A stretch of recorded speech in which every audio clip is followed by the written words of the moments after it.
Es deliciosa la vida con tu presencia. Gracias. Y que sigamos respirando esa frescura de tu presencia tan grata, llenándonos de eso y a la vez entre nosotros, Dios. Y bendecimos a todos a quienes están a distancia, rogándote, Señor, que todos estén muy guardados y bendecidos. Y aprovechando estas reflexiones, Dios, para amarte más y crecer en nuestra comprensión y camino de disciplina. Gracias que nos das permiso de estos espacios que disfruto tanto. En el nombre. Amén. Muy bueno. Entonces, primero, ¿cómo vamos con su material? ¿Ya le pasaron a Turo? No, yo tengo que redondear. Pero te lo doy el domingo. Porque me decías que era importante añadir algo desde lo que mencionaba Arturo, desde la creación, la palabra, por la palabra es hecho todo. Creo que hay una cita en el libro de Pablo que menciona así, que por él todo fue creado, y etcétera. Entonces tengo que agregarlo y la verdad no. Bueno, ok. Sí, no se dilaten tanto. No es para dar. Yo tengo un conflicto con el Cristo histórico. Mira, te voy a decir algo. Desde el año 2030 hasta hoy, sí, la humanidad tiene conflicto con el Cristo histórico, así que estás en buena compañía.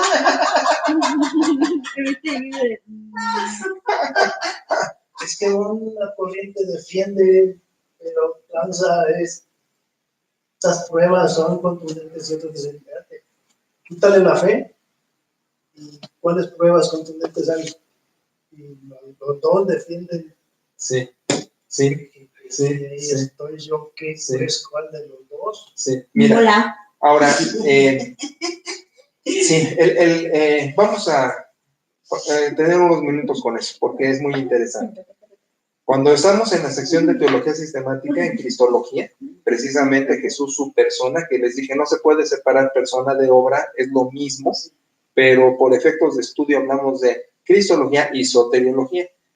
Ahí les mencioné, y ahorita lo estás sufriendo porque ya estás tú trabajando, porque una cosa es oírlo, pero otra cosa es procesarlo. Fuera de el Nuevo Testamento y específicamente de los Evangelios, no tenemos a nivel mundo, historia, ninguna referencia a Jesús, ninguna. Flavio Josefo, el historiador judío contemporáneo de Pablo, por ahí, no precisamente contemporáneo, pero por ahí, escribió mucho. Y están sus obras clásicas, Guerra de los Judíos, Antigüedades de los Judíos. Y él, en uno de sus libros, viene una frase de ciertos personajes en cierto sitio que mencionan al Jesús de Nazaret. Pero lo más trágico de eso es que es un texto espurio en el material de Josefo. Los detractores dicen que fue añadido él. Sí, y de hecho no es ser detractor, es ser científico. Yo no soy detractor de la historicidad de Jesús y admito que esa porción en Josefo es espuria. Ahora, eso confirma lo que decimos. Fuera del Nuevo Testamento no hay ninguna referencia a Jesús, ninguna. No, porque... mira, déjame que te conteste ahora de este lado. La historicidad de los evangelios es muy legítima. Cuando uno dice, es que de plano tengo que poner toda mi fe en este asunto del Cristo, yo digo sí y no, porque el material de los evangelios es un material muy fidedigno. Lo que quiero decir es que su historicidad y su legitimidad es comprobable a través de la crítica textual y de las familias de los manuscritos. Entonces, por ejemplo, estoy ahorita leyendo este libro que les decía de Manual de Historia de la Filosofía y, por ejemplo, Sócrates no escribió nada, pero se menciona mucho de Sócrates por otros y que no podemos constatar tanto su legitimidad, pero no decimos que no existió Sócrates. Ahora, con los evangelios, los manuscritos más viejos son hasta más legítimos que otro tipo de material que le damos mucho crédito. Entonces, esto sí existe y sí está allí y sí puede verse en donde está. Entonces, lo que yo digo es esto. Si otros materiales les damos el crédito y la veracidad de su legitimidad histórica, ¿por qué no dárselo a los evangelios a la par? Ahora, el evangelio lleva a otra cuestión. El evangelio te lleva a una relación personal por fe, porque el evangelio lo que hace es darte un registro biográfico. Tú asumes que ese registro biográfico es real, de donde te dice que el que cree en vida eterna, entonces ya vas y das otro paso. Porque una cosa es estudiar en filología o en filosofía, sí, este material es legítimo, sí, hablan de un Cristo que sí debe haber existido, pero el otro brinco es, pues yo creo en él, ¿verdad? Entonces nosotros estamos en los dos escalones, porque yo como traductor voy a los escritos, digo, sí son legítimos, sí están ahí, es veraz, es un material veraz, no es un material falso, pues, pero lo otro es, creo lo que dice. Entonces subo el siguiente escalón. Ahora, aquí viene la otra, y es lo más interesante. La cuestión de la historicidad de Jesús, que es el registro de los evangelios, llama mucho la atención, por ejemplo, con los judíos. Los judíos, ahorita que mencionabas a Tácito, los judíos no niegan la historicidad de Jesús. Y yo digo, ¿en qué se basan? Porque los evangelios no son tontos los judíos, los evangelios igual dicen que los evangelios sí son históricos. Sin embargo, no tienen ningún otro material y no niegan la historicidad de Jesús. Hasta el rabino, que era un detractor del Jesús espiritual, el Hijo de Dios, nunca negó que el Jesús que hubiera sido una realidad. Ajá. Ahora, aquí es lo que se me hace más interesante. Los judíos, que no dan el segundo escalón de creo en Jesús como el Hijo de Dios, sí están en el primer escalón. El Jesús histórico es real, fue real, pero sin fuentes, porque su fuente, que sería Josefo, no tiene. Ahora, lo que nunca se me ocurrió, y ahora viene al caso, sería haberle preguntado al rabino, oye tú, ¿y por qué no crees no crees que Jesús es el Hijo de Dios? Lo entiendo. Pero ¿por qué crees que sí estuvo el Cristo histórico? Y casi apuesto que me va a decir, pues, por los evangelios, que el carácter que él le da a los evangelios no es espiritual, es histórico. Ahora, tengo una pregunta. Dices que no hay registros. No te bendigo. Yo tengo como 1500. Bueno, ahorita tengo una pregunta. No, yo por de ahorita. Pues sí, continúa. Bueno, disculpo lo que digo, pero quiero saber esto. Si no hay registro del Cristo, ¿hay algún registro histórico de las persecuciones? Sí. Entonces, sí. Eso es un testimonio tácito de la existencia de Cristo. Estás totalmente en lo cierto. De hecho, ¿Quién prendió eso? Ajá. ¿Quién? ¿Quién sería? Pero, ¿qué es lo que tienes? Pues ella así como para bailar, ¿sí o no? Por ejemplo, este es Fondo de Cultura Económica. Me encanta. Fondo de Cultura Económica me encanta porque tienes de todas las disciplinas y tienes de todo. Fondo de Cultura Económica edita este material del paganismo al cristianismo de un alemán. A mí me encantan los alemanes. Por eso me gusta el pastor alemán. Sí. ¿Quieres entrar? Y hace un trabajo magistral, precisamente, vamos a decir, de la patrística de los que suceden a los apóstoles, a la formalización, que no es la oficialización del cristianismo. Y obviamente es una historicidad extraordinaria y muy bien documentada. O sea, persecuciones, Chico romano. todo eso está perfectamente documentado. ¿Sí? Entonces es algo, es decir, históricamente a lo mejor no hay mención, pero tácitamente, a través de lo que se ve de persecución, diríamos, iba a dejar morir por diríamos algo que no era así. implícitamente. Bueno, Sí. que tácito es Fuera de los evangelios, no tenemos un registro en blanco y negro o en pergamino, así que diga el Cristo, pero los evangelios sí. Después de los evangelios, tenemos las cuestiones, los sucesos de vida que implícitamente dan la causa de ese efecto. ¿Por qué mataban? ¿Por qué perseguían? Porque predicaban al Cristo. Y al hablar de evangelio no solo estoy hablando de las biografías, hablo del querigma, del contenido que después está por escrito o articulado, la predicación. Entonces el asunto es que, como bien estás diciendo, no predicaban al aire, predicaban bajo convicciones. De donde, como bien estás diciendo, el que se dejara matar, porque no salían corriendo del Coliseo, no salían corriendo, o sea, ya venimos por ustedes cristianos, te arrastraban y te jalaban porque eran violentos, pero no renegabas, o sea, ibas y lo peor, bueno, no lo peor es lo mejor, iban. De hecho, Filipenses 2 es un himno, y es un himno, se menciona en las leyendas urbanas, que cantaban para morir. Ajá. Entonces ahí se confirma la realidad de su estadía. Sobre todo en la cuestión de resurrección, Ajá.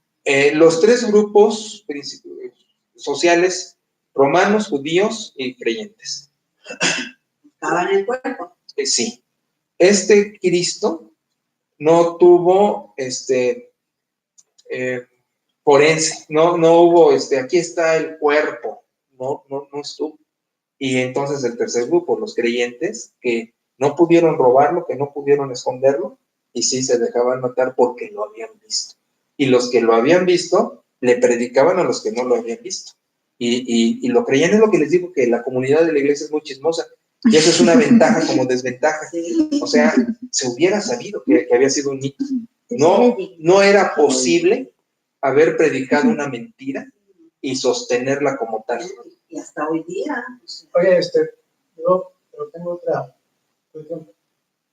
Yo no sé cuál fue el porcentaje de judíos que creyó de toda la comunidad y qué porcentaje no creyó. Pero del porcentaje que no creyeron en él, no hay alguien que haya escrito en su contra. No, ni a favor ni en contra. No saben escribir. No, los apóstoles. No, curiosamente ni a favor ni en contra. Hay referencias después, no contemporáneas, después, tanto a favor, es lo que se llama apologetas. Como salen los padres apostólicos, salen los padres apologetas, los que defendían la fe. Y ahí, sí, después hay detractores y hay apologetas, los que defienden en contra de los detractores, sí, por supuesto, pero nunca sobre la evidencia histórica precisa que dijéramos. Fue un mito. Exacto, pero porque los evangelios tienen historicidad, tal como cualquier otro libro histórico. Y además hubo muchos registros, no nada más estos 4. Sí. O sea, hubo muchísimos escritos. Sí. Vamos a decirlo técnicamente, hubo muchos evangelios. Sí, muchísimos evangelios. En griego tenemos 5,000 copias de evangelios. Juan dijo, ¿no? Que escribiera todo lo que hizo. Pero había evangelios de mujeres. Había evangelios de mujeres. Había evangelios de pseudos apóstoles, o al menos traían el autógrafo del apóstol. Había evangelios de discípulos de apóstoles. No, se escribió mucho. Pero vamos, entonces la historicidad de Jesús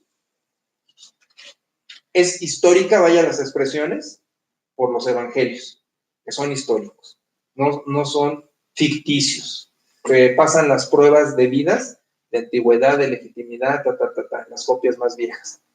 Y el segundo salto al escalón. Sí, me dice este libro histórico que si creo me salvo, creo. Claro, el aspecto que tenemos nosotros, porque el filósofo o el filólogo dice, está chido esto de un Jesús y todo, pero no creo, ¿no? O el judío, rabino, ¿por qué? Pues porque estamos evangelios. ¿Y por qué no crees? Pues porque no es el Hijo de Dios. Pues, entonces, como dice mi hija que se apura mucho, ¿no? ¿Se va a ir al infierno? Sí. Es hijo de José. Bueno, entonces, pásenle material Arturo para ya tener cristología, Jesús es el Señor, ¿no? Y verlo, el Jesús histórico, el Jesús cósmico, cómo lo ve el fundamentalismo, cómo lo ve el pietismo, cómo lo ve el dogmatismo, cómo lo ve el neoevangélico. Y todavía un paso más, cómo lo ve el neoevangélico progresista. Y es una fe hermosa. Yo creo que nos avienta Cristo cósmico. Ay, espera. Como dice bien Turo, cuando no estás, te extrañamos. Hay un silenciocito. Sí, es lo que me dicen también cuando veo que aquí no hay ruido hasta que yo llego aquí en la casa. Estábamos despidiendo a Pera ayer. Sí. Y mamita estaba por allá y Perita y yo estábamos aquí sentados. Entonces eso me dice, ¿por qué no hablan? Y nos volteamos a ver y yo pensé, es que se comunica a veces uno sin palabras, ¿no? Estaba abrazando a mí. Pero ese fue el chiste. Pues es porque no hablan. No tengo que hablar con estar con ella. Los dos muy sentados, muy callados. Yo haciendo cosas allá y todo. ¿Por qué no hablan?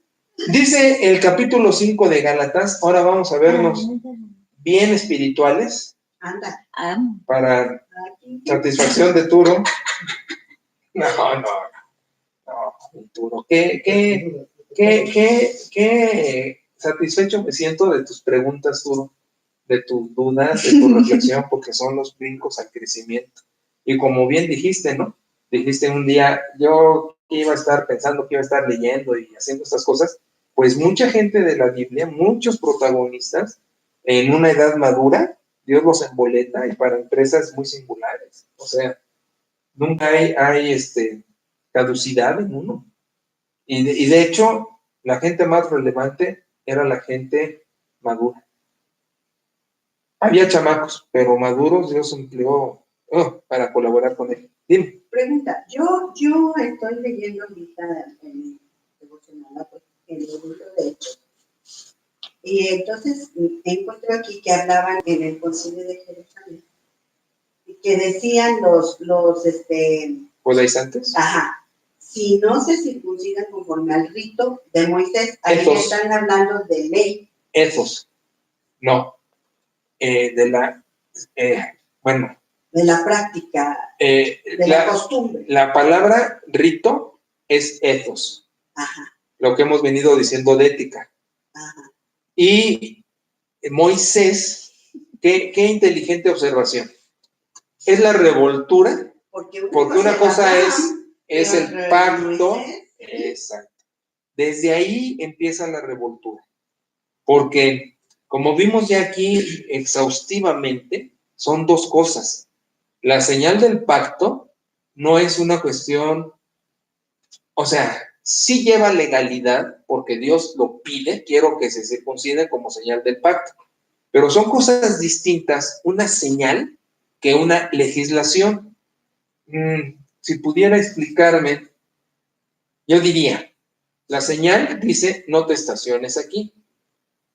La ley es, si te estacionas, te lleva a la grúa o te multan. Ajá. Diríamos, una lleva a la otra, pues no necesariamente, porque yo puedo ver la señal y ni tengo carro, o no me estaciono, o lo que sea, ¿no? Y eso es de lo que vamos a hablar ahorita. Dice el apóstol, ¿para qué sirve la ley? Y dice, fue dada a causa de las transgresiones. Y no me tengo muy preciso si ya lo vimos aquí o estoy revolviendo con Romanos. La moraleja de la ley es para que veas que no la haces. En otras palabras, alguien dijo algún día así popularmente es que la ley se da para romperla. O se maneja positivo para que te des cuenta de lo que no haces. Otros es para romperla. Yo veo no estacionarme y me estaciono, ¿no? Pero son cosas diferentes. O sea, con Abraham no existe una legislación como tal. Que no es nada más como, digámoslo, como un acuerdo entre él y Dios. Una señal. Ah, Una señal. Traer un anillo de graduación es una señal de que estudiaste. Traer un anillo de bodas es señal de que te casaste. Pero no es una legislación, es una señal. Es una señal del pacto, ¿no? ya traes de compromiso. ¡Ah! ¡Órale! Ahorita me Ah, no lo hiciste. Ah, qué barbaridad. ¿Por qué te chilé? Ya ves. Es diferente, por supuesto. Ahora, en Levítico y en Deuteronomio, la otra ley, jamás viene circuncisión. Nunca viene anunciada la circuncisión. Y viene toda la legislación. ¿Por qué te hicieron tantas cosas del principio? Dogmatismo. Y aparte para la explosión del evangelio hacia el gentil. Dogmatismo. Pero ya Dogmático. hemos comentado que lo que querían los judaizantes no era solo la circuncisión, sino la ley en general, la moral. Sí, no, porque daban guerra con la circuncisión como parte de la gracia, aunque no necesariamente vivieran en las cuestiones legales. Ese es el punto, ese es lo que está trabajando Pablo, de donde tiene que meter circuncisión. Fíjate, y eso nunca lo hablé con el judío, pero podría hablar, bueno, ya no me comunico con él ahora, porque híjole, cómo daba guerra de contenidos y así. Incluso luego todavía quería que fuéramos a Jalapa a hacer rollos y todo, pero valdría, a ver, pues los de Jalapa lo tienen ahí cerca, pueden ir y preguntarle, ¿por qué meten la circuncisión con la ley? Explícame. Es como un añadido a la ley. Y yo creo que no tendría una respuesta satisfactoria al 100, pero sí tendría. Pero a mí no me satisface una señal meterla dentro de la legislación, porque son cosas aparte, son cosas separadas. De hecho, con Abraham no hay nada más, solo circuncisión, nada más. Y de hecho, con Abraham, ahí está una enorme contradicción. Abraham le creyó a Dios y le fue contado por justicia. Entonces estamos diciendo, ni la circuncisión le sirvió a Abraham para ser justificado, sino creer que iba a resucitar Fue a Isaac. como obediencia.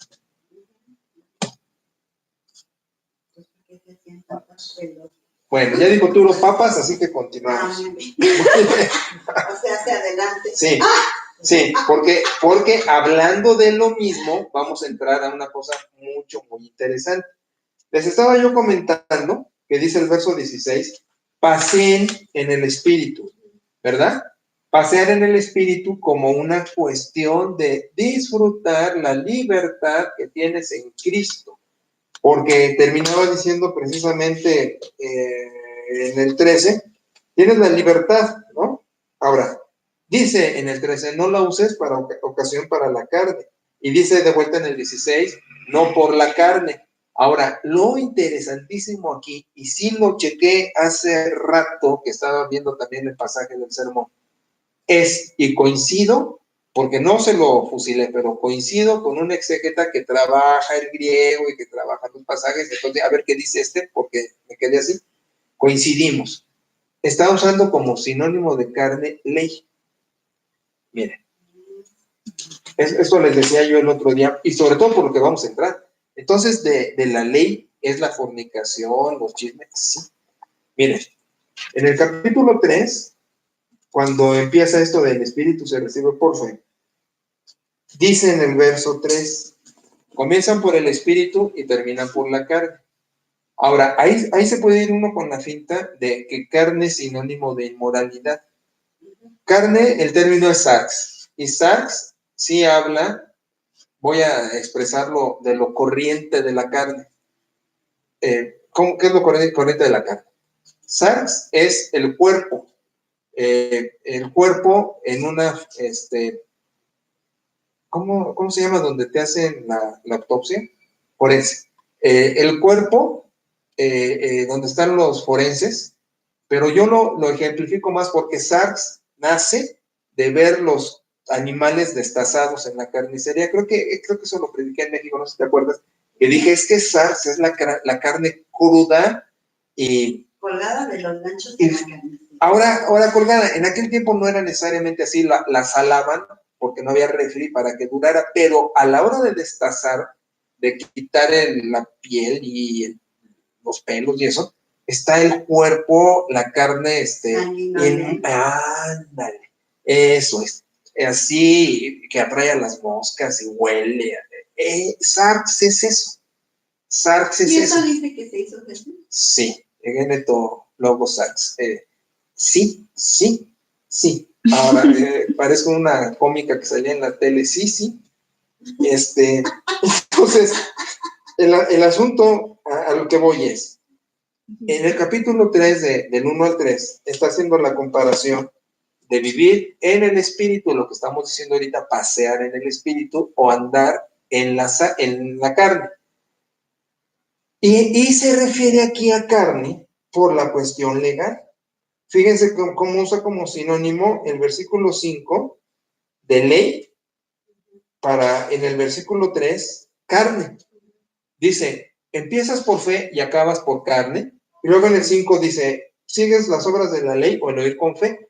O sea, la misma expresión usando términos distintos. En el verso 3 usa carne y en el verso 5 usa ley. ¿Ok?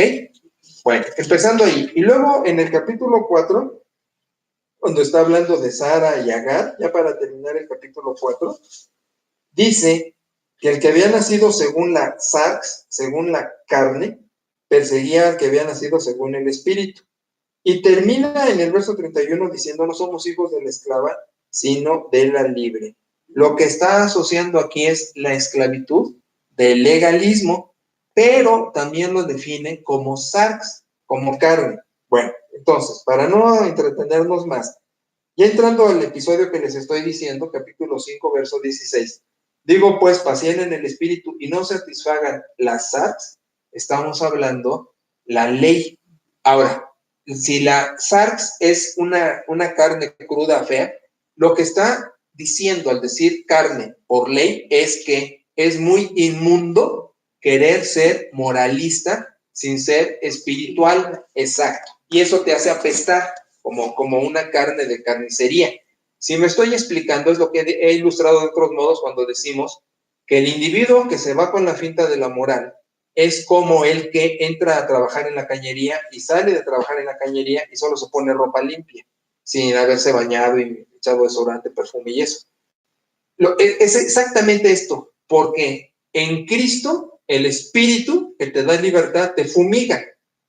Entonces ya viene la egos en consecuencia, ¿verdad? Pero cuando no hay ese espíritu que te libera y te fumiga y nada más te pones la moral, estás apestando como la carne.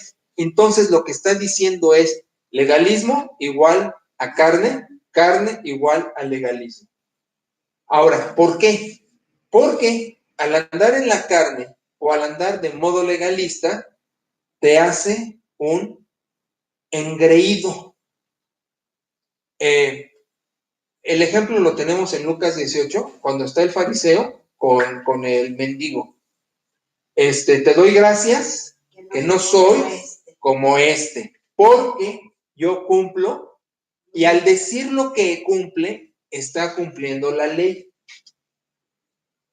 Fíjense qué ironía, que el que quiere ser más persinado se convierte sin querer o queriendo quizás en el más pecador, porque se convierte en el más presumido de su capacidad de estar en lo legal. Entonces estamos diciendo Qué peligroso que hoy día en nuestras denominaciones históricas u otras, el legalismo cobre una marca tal, y yo creo que ustedes ahorita pueden pensar en algunas personas, digo, sin ser gachos y sin juzgarlas y sin así, pero pensamos en ciertas personas con su énfasis legalista y sin querer o queriendo, no sé, están en una posición de pecado por su excesivo énfasis en su moral, en su conducta. Y la ironía es que esa postura te mete en una situación muy peligrosa, porque dice, el deseo de la carne, ahora entiendan, ley, es contra el espíritu, dice en el verso 17, y el del espíritu es contra la ley, y entonces aquí se arma una lucha, dice en la Reina Valera, se oponen, en griego es en una lucha encarnizada, para que no caminen en el paseo de la libertad. Pero si son guiados por el Espíritu, no están bajo la ley. Entonces aquí vuelve a usar en el verso 18 el sinónimo de ley por carne. Noten cómo brinca de carne a ley, ley a carne, pero diciendo lo mismo. O sea, aquí no son cosas diferentes carne y ley, es exactamente lo mismo, el querer ser legalista, el decir, pues sí, Cristo habrá muerto por mí todo, pero yo tengo que hacer, y a lo mejor no se dice así, pero sí la autosatisfacción vanidosa que yo cumplo, no aquel, yo sí estoy muy moral, muy cuidadoso, muy en las normas bautistas y esas cuestiones, te pone en una posición, y miren, sin ser mala onda, pero piensen en alguien que han visto o oído así, qué improductivo es espiritualmente. O sea, hace mucho ruido, como una ilustración que dice, una carreta con carga no suena, y la carreta sin carga, ¿cómo es escandalosa? El que no tiene contenido, ¿cómo hace escándalo de yo soy, hice, mi apellido, todo eso? Y lo que es la ironía es que está en pecado. Que el que dice, no, pues yo ando en Cristo y disfruto al Señor y soy medio torpe, pero le agradezco a Dios que está en mí, yo en Él, y mi vida es una ofrenda y no me fijo tanto en mis virtudes porque pues en la gracia, etcétera, etcétera, etcétera. Entonces la ironía es lo que va a continuar, ¿no? Y manifiestas son las obras de la carne, entiendan, ley, como ha venido jugando en estos versículos que dice, no satisfagas la carne es contra el espíritu, pero luego bien clarito pone, pero si eres guiado por el espíritu no estás bajo la ley. Oye, ¿a qué hora sale la ley? Ha salido todo el rato en el contexto, está usando como sinónimo carne por ley. Y entonces las obras de la ley, del legalista, fíjense, pornía, adulterio y fornicación es una sola palabra, pornía, inmundicia, lascivia, idolatría. Hechicería es farmacia, curiosamente, o sea, drogadicción, farmacia, esa palabra griega, farmaquia, dice, enemistades, rivalidades, celos son explosiones, gente así que explota, ¿no? Iras, contiendas, divisiones y sectarismo. Hacen su núcleo. Sectarismo es hacer un núcleo, ¿no? Lo que tienen por herejías. Envidias, homicidios, borracheras, orgías, cosas semejantes a estas, acerca de las cuales les amonesto, como ya lo he dicho antes, sigue diciendo en el verso 20, ¿no? Que los que habitúan esto, no tienen parte en el reino. Entonces está diciendo el apóstol, el legalista, y no por rato, sino como estilo de vida, no es del reino. Échense ese trompo al uña. Yo voy a sacar hasta una conclusión a posteriori, y puedo estar totalmente equivocado, pero me la aviento. ¿Qué tal si los legalistas no son salvos porque están en el legalismo sin Cristo en su corazón? Como dijimos hace rato, con la idea del Cristo histórico, que es buena, que es legítima, pero no con la experiencia salvífica de una de una relación, de una reconciliación por el orgullo del cumplimiento. Pienso, sí, está bien lo que se dice de Jesús, del Cristo, sí, bien la Biblia, bien todo esto, bien las normas, bien todo esto, sí, me caso con eso, pero no he tenido un encuentro personal de reconciliación, de restauración de mi alma, donde le haya yo rogado a Cristo que entrara a mi vida y me salvara porque soy pecador. Estoy diciendo, sin una aceptación de su pecado, sin un arrepentimiento. ¿Qué cosa estamos descubriendo? Y es el hilo negro porque pues está tan claro, pero pasamos de largo. Y ahorita se me vienen a la mente un montón de gente a lo largo de tantos años que veo en las iglesias dogmáticos, cerrados, impenetrables, no, es que las cosas son así, es que los bautistas somos así. A mí me sigue removiendo el coco que en una reunión de convención se para alguien y dice, soy más bautista que cristiano, y le aplaude. Soy de hueso colorado, ¿te acuerdas que soy bautista de hueso colorado? Antes que cristiano bautista. Hijo, aquí lo estoy encasillando. Y no es que lo esté juzgando ni que yo diga soy mejor que él, es que esa frase, otra, y te acuerdas de esa frase, en la convención de Chiapas, Tuxtla, que se para y dice, tenemos que uniformarnos todos los bautistas, tenemos que hacer, de hecho se hace, pero ahí quería que ya quedara por escrito. Todas las iglesias bautistas tenemos que pensar, hacer, sentir, movernos exactamente igual, porque si no, no somos bautistas. Donde se paró Gutiérrez Cortés y Uriel, ajá, pero el dogmatismo.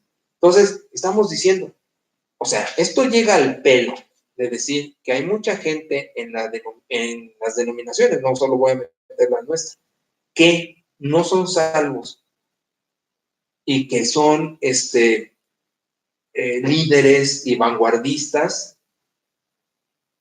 La ironía, están en una relación consigo mismos, cumpliendo los dogmas, y no en una relación de libertad, de pasearse con Cristo. Y me sigue rebotando en la cabeza que cuando empiezo a identificar personajes así, no les veía una relación libre, espontánea, gozosa con Dios, una oración fresca, actualizada, mi Dios, mi Salvador, te amo, te quiero, qué padre, Dios, sino, Señor, que moras en los cielos y que estás en el trono, a ti acudimos al trono, o sea, como mi hija dice que le gusta que haga jugando, oremos, hermanos, Señor soberano. Ahorita me acordé del amigo que sale en los noticieros de La Luz del Mundo, que arrestaron por pedófilo. Así estaba en sus ceremonias. Oremos, hermanos, Altísimo, que nos escuchas, estoy ungiendo. Y dices, qué óboles, ¿no? Entonces, ese parapeto y esa armadura. Ahora, entiéndanme bien, no estoy diciendo que todo el que hace eso no es salvo. No, puede haber hermanos salvos, muy, muy hermosos en su fe, que sin querer queriendo adoptan moldes o imitan.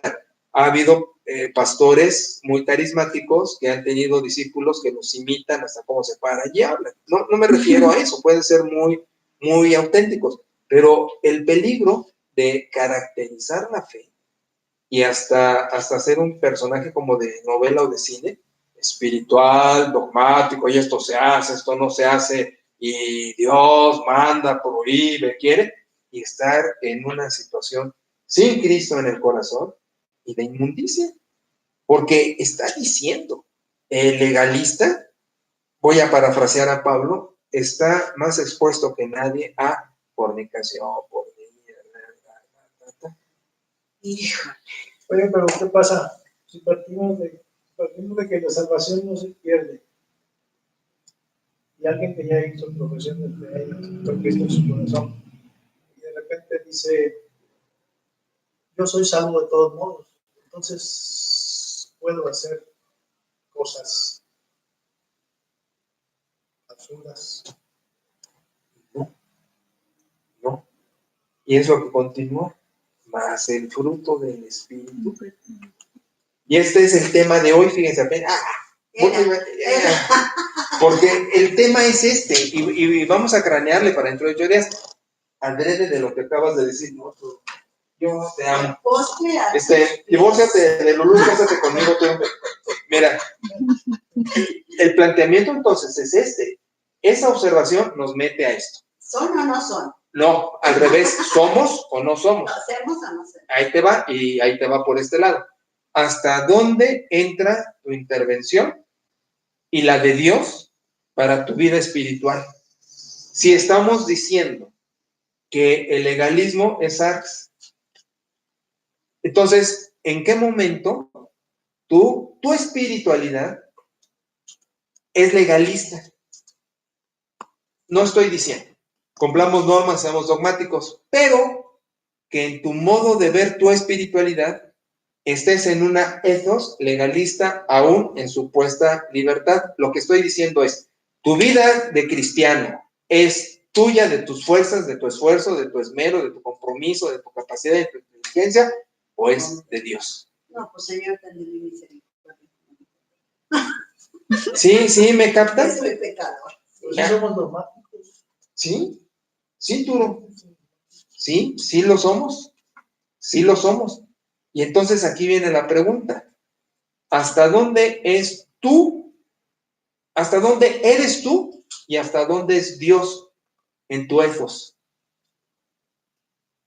Porque, adrede de lo que estamos leyendo, va a continuar después de esta larga lista y dice en el verso siguiente, pero el fruto del Espíritu es amor, gozo, paz, paciencia, benignidad, bondad. Contra tales cosas No hay ley. que está diciendo, No hay carne. no hay carne, no hay carne. No hay sax. Sax o sax. Sax, Sax, ¿verdad? como si fuera X al final. Es Ki. Sigma, alfa, rho y Ki. Sax. Aquí la pregunta es, ¿hasta dónde es Dios o yo en mi cristianismo? Y vale la pena, porque como castiga Pablo al que dice, voy a cumplir la ley, y dice, no, espérate, empezaste por el Espíritu. ¿Cómo acabas en la carne? Tus fuerzas, en este momento de mi vida, ¿hasta dónde es Dios o yo en mi conducta, en mi actitud, en mi vida cristiana? Por eso es importantísima la actualización de la ley. Por ejemplo, cada día ponerte a tablas con Dios, pero ¿desde dónde te pones tablas? Porque esta es la otra. Acuérdense del fariseo cómo se ponía tablas con Dios. Te doy gracias que no soy. ¿Cuánta autosatisfacción existe de mi vida espiritual? Sí, estoy preguntándome bien, sí me estoy explicando bien. Oigan, yo tengo estudiando esto muchos años, y esto lo trabajé en Jalapa, no en Zacapu.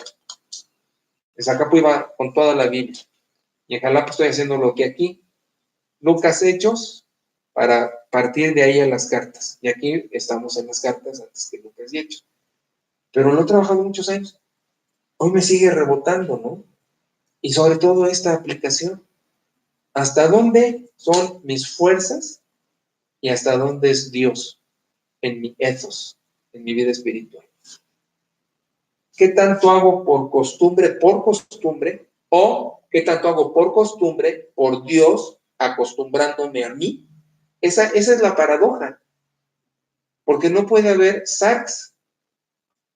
O sea, disfruto mi relación con Dios y claro, la disfruto, pero ¿hasta dónde el disfrutarlo vamos como estaba yo hablando de los textos?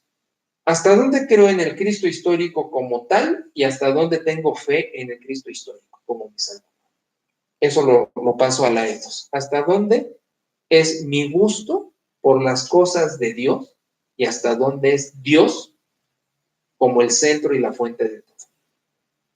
sin que venga precisamente al caso, pero es lo que sufre el salmista, un hijo de Coré, un levita, un músico, en el Salmo 42. El salmista, ya ven el Salmo que como el cervatillo llora por el agua, así clama por ti mi alma, oh Dios, mi alma tiene sed del Dios vivo. ¿Qué es el evento? El evento es que el hijo de Coré cantaba, tocaba en el templo. Y por algo, a lo mejor porque firmó un documento que no debía, lo retiran de ese servicio. Tú ya no. Y entonces todo su drama es, todas tus ondas y olas pasaron sobre mí, y lloro todas las noches así, es que ya no estoy sirviendo. La trampa del salmista es que adoraba en servicio a Dios, mas no a Dios del servicio. ¿Ven? Ese es el mejor ejemplo con lo que estoy diciendo. Ese cuate estaba enamorado de lo que hacía, no de al Dios a quien se lo hacía. Por eso, cuando se lo quitan, se muere. Porque lo otro es, te lo quito, pero yo sigo conservando mi Dios. Y qué lástima que ya no puedo hacer eso. Busco qué otra cosa hacer, o si no la hago, por lo menos mi adoración permanece vigente. Ahora, yo debo confesarles lo que decía en la célula del viernes. Híjole, como diría Fromm, vamos a meter un poquito a Fromm con esto de carácter, con esto de temperamento y con esto de personalidad, ¿no? ¿Qué lo están leyendo? Yo lo leo y lo releo y lo vuelvo a leer o sea, me encanta Fromm. Por cierto, ¿quién vi que citó a Fromm? Molman, Georgen Molman. Acabo de terminar de leer, luego leo simultáneo varios libros y por eso estoy. ¿Quién dijo qué? Molman dijo de Fromm, hay que sacar mucho de su mente a la teología. Bueno, una de mis grandes defectos es la autosuficiencia, o la suficiencia, como se diga, ¿no? Entonces, permanentemente tengo que regresar a Dios en mí, o Dios me someto a. Y es una lucha permanente, Ahora, ¿en qué momento pierdo la brújula y no es Dios y soy yo? Entonces eso me está haciendo frenarme y decir, es que tiene, o sea, el mérito sí se lo doy, la gloria siempre se la doy, pero accidentalmente en qué momento le quito el volante para treparme yo. Si me estoy explicando, sí, se supone que tú manejas, pero ahorita estoy a un lado porque yo llevo el volante, ¿no? ¿Sí me puedo explicar? Entonces lo que estamos hablando ahorita en este momento es, hay que checar cuánto es Dios y cuánto soy yo. ¿Y saben cuál es la clave, muchachos? Y empieza así el capítulo. Pasea en el espíritu. O sea, relájate, disfrútalo, no hagas, déjalo hacer. ¿Sí? O sea, eclípsate tú, lo dice en otro lugar Pablo. Bueno, no, lo dice aquí en el 2:20. Estoy con Cristo crucificado y ya no vivo yo, mas vive Cristo en mí. Entonces, la crucifixión de la carne no solo es la cuestión que pensamos de inmoralidad. Sí, voy a crucificar la hechicería, la pornía. No, espérate. No es la pornía que tienes que crucificar, es tu fuerza que te hace creer que no eres porno. Entiéndanme. No es, sí, no es quítate el celo, quítate el pleito, las obras de la carne, las obras de la ley. Quítate el creer que tú dominas el no caer en eso. No, es que todo es por Dios. Exacto, pero ya entendieron el sentido del pasaje. Eso es lo magistral, porque nos vamos con la finta. Sí, el creyente no debe caer en lascivias, en lujurias. Espérate, si dices eso, ya eres legal. Sí, no es tu fuerza. Sí, si tú lo dijeras, bueno, no tú o yo, porque aquí dice, no me voy a emborrachar. Oye, espérate, ya eres legal. ¿Sí? Que Dios me ayude. Siempre No, es el asunto de que disfruto tanto a Dios que ni cuenta me doy de la cuestión del alcohol. O sea, no eres tú, es Jesús, es el Espíritu Santo. Porque si yo digo, no quiero caer en estas cosas, me estoy circuncidando. Sí, porque no es por tu propio mérito. ¿Ya? ¿Sí? Dale. No es el mérito Te propio. haces legalista. No es nuestro mérito. Es que Dios nos... Yo no me tengo que esforzar por no caer en estas cosas. Lo que tengo que disfrutar Es el Espíritu. es el pasear en el Espíritu. Es el pasear en el Espíritu. Y lo demás viene como consecuencia. Absolutamente, de tal manera que no es mi Ni fuerza. cuenta te das. Exacto. Hasta ahora se entiende el sentido de esto, que se recita en dominicales y todo. Las obras de la carne y el fruto del Espíritu, está uno repitiendo como sonso. El hecho es entenderlo. Yo no debo esmerarme por no caer en eso. Debo pasear. Ni tampoco esmerarte porque tengas amor o porque tengas esto. Porque es Dios el que te lo da a través de su relación. Porque eres legal. Sino simplemente Por eso, decir, aquí estoy. contra tales cosas, No hay no hay ley. O sea, el fruto no te sale porque tú te obligues. No, es Dios el que... Ay, voy a amar. ¿No? ¿No? Porque vamos a decir que lo hagas, que ni puedes, pero que lo hagas. Eres legalista. ¿Ven qué chulada de exégesis? ¿Sí me explicará? Sí. Está padre, ¿no? Amén, Sí. amén, amén. Y así seguimos, paseando, En el Espíritu. como el señor Burns en una caricatura de los Simpsons, cuando se las tronaba radioactivo, que creían que era marciano, y decía, vengo en paz, todo tronado. Vaya moraleja. Pero así que andes en el Señor, que, brother, no hay, dijo, vamos a orar, ¿no? Sí. Señor, queremos darte gracias, y lo que te pido es que nos bendigas para pasear en el Espíritu, que tú haces absolutamente todo lo demás, solo es abrir nuestro corazón a tu gran presencia y majestad y absorberte y que nos absorbas, no sé cómo decirlo, pero pasear en el Espíritu, que tú harás absolutamente todo lo demás, nosotros solo disfrutarte y entender tu enorme obra salvífica y compenetrarnos con ella y dejar que el Espíritu domine, reine, en fin. Gracias. Y bueno, bendice a todos, te lo ruego, y a quienes están a distancia, y en este entendido, pasemos en el Espíritu, en el nombre. Amén. Gracias. No, pues gracias a